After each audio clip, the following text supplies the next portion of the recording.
What's up, guys? Welcome back to the channel. Here we are with modern Navratnas, Modi's secret to delegation. Now, before we can dive into this video, please do not forget to subscribe to the channel. Give the video a thumbs up if you happen to enjoy the video. Also, if you would like to support the channel by becoming a member, there's a link in the description section. You can sign up and receive exclusive benefits that I know you guys will enjoy.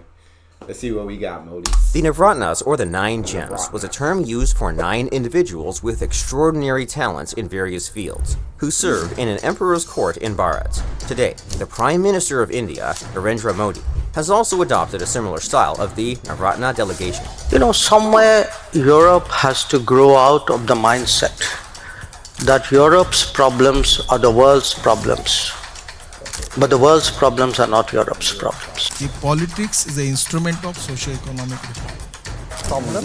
Why should it be a problem? If I'm smart enough to have multiple options, you should be admiring me. You shouldn't be criticizing. Don't feel any pressure. Modi's government doesn't feel the pressure. We are the 5th largest economy in the world. Facts. And steadily growing.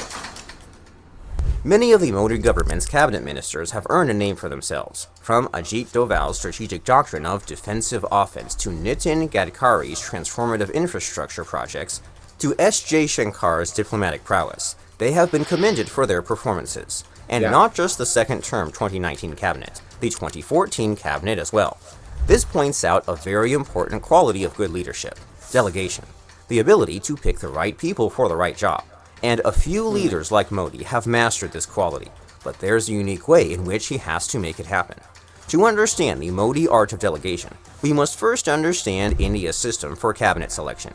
India follows the parliamentary system, a model it was more familiar with, thanks to the British. Now, the merits and demerits of presidential and parliamentary systems could be debated for a long time, but when it comes to this particular aspect of cabinet selection, the scales lean in favor of the presidential system. In a presidential system, members of the cabinet are chosen by the president. For example, in America, President Joe Biden's cabinet includes Vice President Kamala Harris, along with the heads of the 15 executive departments. So, the president can appoint the most talented people to the cabinet. This isn't the same case in a parliamentary system like India, where electability is an important factor. While members of the Lok Sabha, the lower house of parliament, are elected directly by the voters, members of the Rajya Sabha, the upper house of the parliament, are elected indirectly by the people, i.e. by the elected members of the state legislative assemblies, meaning, if not elected into either the Lok Sabha or Rajya Sabha, they cannot become a cabinet minister. So, in the parliamentary system, no matter how talented or capable someone is, to become a cabinet minister, he or she has to be a member of either of the houses of the parliament, for which they need to get politically elected. I like that. So, kind of, rather directly or indirectly, the people have a say in who gets into those houses. I think that's fair. I think, right? Either you vote in directly who you want in the house, or in the other election, the people that you vote in choose who goes in the other house. Awesome. Okay. Because of this difference in the parliamentary system, the skills to get politically elected may not be the same skills to run the ministry and become a capable minister. But this is where Modi developed his trademark style of delegation, by bringing the specialists on board through the Rajya Sabha. Much like the Navratnas, the specialists are people with proven track records in their respective fields. Modi realized that certain important ministries, like external affairs, need special expertise, which a purely political person cannot offer. Plus, with Modi, who has himself become this larger-than-life figure for the Indian voter, he can keep recruiting more talents into the cabinet without having them worry about getting elected, so they can focus on the job at hand while he absolves them of the need to get politically elected. Many ministers, such as External Affairs Minister S.J. Shankar, Railways Minister Ashwini. Love S.J. Shankar, man. He's absolutely incredible to watch in interviews when people try to get the best. I haven't seen anyone get the best of S.J. Shankar. I legit have not seen anyone get the best of him. He's always on top of his game. I love listening to him. All right, but continue. Such as External Affairs Minister S.J. Shankar, Railways Minister Ashwini Vaishnaw, Finance Minister Nirmala Sitharaman are brought in through the Rajya Sabha. where unlike the Lok Sabha, they don't have to fight elections themselves. Their party takes care of that with the MLAs. Although there are similar examples of such specialists who were brought into India's cabinet through the Rajya Sabha, former PM Manmohan Singh, too, was brought on board as the finance minister in 1991, when India had foreign reserves barely enough to meet 2 weeks' worth of imports. Even though Modi became the prime minister in 2014, in his first tenure, he was still considered new amongst the other senior leaders of the BJP like Arun Jaitley and Sushma Swaraj, which led to them holding important portfolios in the cabinet. So, Modi might not have had the influence to bring on board whichever specialists he wanted. To shape India's military and security policy, he picked India's most decorated spy, a man who'd proven himself on the field and at the desk, Ajit Doval. Seen a video on him, the Indian James Bond. Seen video, he was absolutely incredible in the video. With Doval at the helm, India adopted his defensive offense strategy. In 2019, he was even extended the rank of cabinet minister in his second stint as national security advisor. And in 2024, he again retained his rank in the Modi 3.0 cabinet.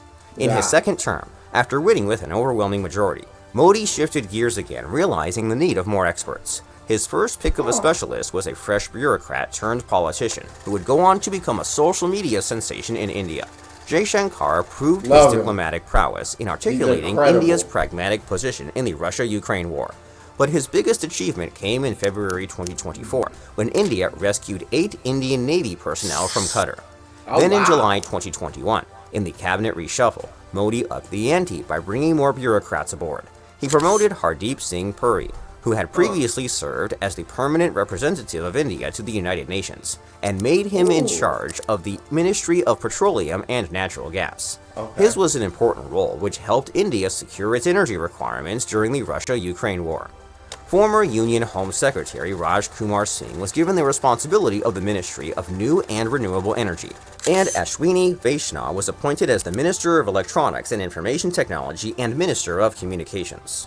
Later, Railways was also added to his portfolios. All of them are former diplomats or bureaucrats. Many of them— It's like Modi surrounded himself with the Avengers, not to Americanize this, you feel me? But it sounds like Modi just put the right people in the right positions. And now he's got experts in each one of these divisions, in each one of these fields. So, I mean, one of the greatest qualities a leader can have is delegation, right? The ability to delegate. And it sounds like he's put the right people in the right positions to help India continue the progress that they're making and progress even further. Them have retained their portfolios in the Modi 3.0 cabinet. Modi's fondness for bureaucrats is quite well known. He has long depended on them to recruit capable talents to politics. In fact, on various occasions, he has himself addressed the bureaucrats to work for the people instead of the government in power. एक bureaucrat के तौर पर, एक सरकारी कर्मचारी के तौर पर, अब आपको अपने हर निर्णय में कुछ सवालों का अवश्य ध्यान रखना ही पड़ेगा. But it's not just the Modi cabinet. The PMO office has a burgeoning number of bureaucrats. Modi's former principal secretary during the term from 2014 to 2019, Nipendra Misra, and his current principal secretary, P.K. Mishra, are both IAS officers. Many of the PMO officers, like Bhaskar Kulbi, T.V. Somanthahan, Tarun Bajaj, and A.K. Sharma, were hand-picked by Modi himself. Almost all the PMO officials, from advisors to additional secretaries and joint secretaries, have been former civil servants. In 2018, Shantikanta Das, widely regarded as one of India's most powerful civil servants, was appointed as the RBI governor. But that's not all. The Modi government's roster of national spokespersons is second to none. Sudhanshu Trivedi, Sambit Patra, Shahzad Poonawalla, Nalin Kohli are some of the spokespeople who have regularly made appearances on national television. I'll have to listen to those guys. I haven't gotten a chance to listen to any of them. And I think it'd be cool to listen to the spokespeople of India. The team is made up of economists, lawyers, Supreme Court advocates, civil servants, and even Rajya Sabha MPs. Critical thinking, up-to-date knowledge of history, politics, everyday happenings, tonality, and debating skills are very important skills for spokespeople. They have outclassed not only their counterparts from opposition, but also the anchors on numerous occasions, and have hence proved to be valuable assets for the media teams. From the cabinet to Prime Minister's office to his media team, Modi has been pretty successful at hand-picking the right people for the job, and they have gone on to produce excellent results for him. He had highlighted that he was successful as the Chief Minister of Gujarat because of his delegation. मेरे पास कोई काम नहीं है जी, मैं कोई काम सरकार का नहीं करता हूँ, मेरी टीम को मैं काम दे दिया है, सभी मंत्री स्वतंत्र हैं, हाँ हम सप्ताह में एक दिन बैठते हैं, सब मिलकर के डिस्कस करते हैं, इवैल्यूएट करते हैं और फिर आगे बढ़ते हैं. This was said in an interview before Modi became the Prime Minister in 2014, and since then, he has been able to back it up. Yeah, it sounds like his skills of delegation are absolutely phenomenal. And there's a reason Modi is as beloved as he is. I mean, he's putting all the people in the right spots, but he's a leader of India, and he's taking them on the right path, the path to growth. And it is truly phenomenal what's happening in India. But that's all we have for this video. If you guys enjoyed that, check out this one next. Also, don't forget to subscribe and hit that like button. See you guys on the next one.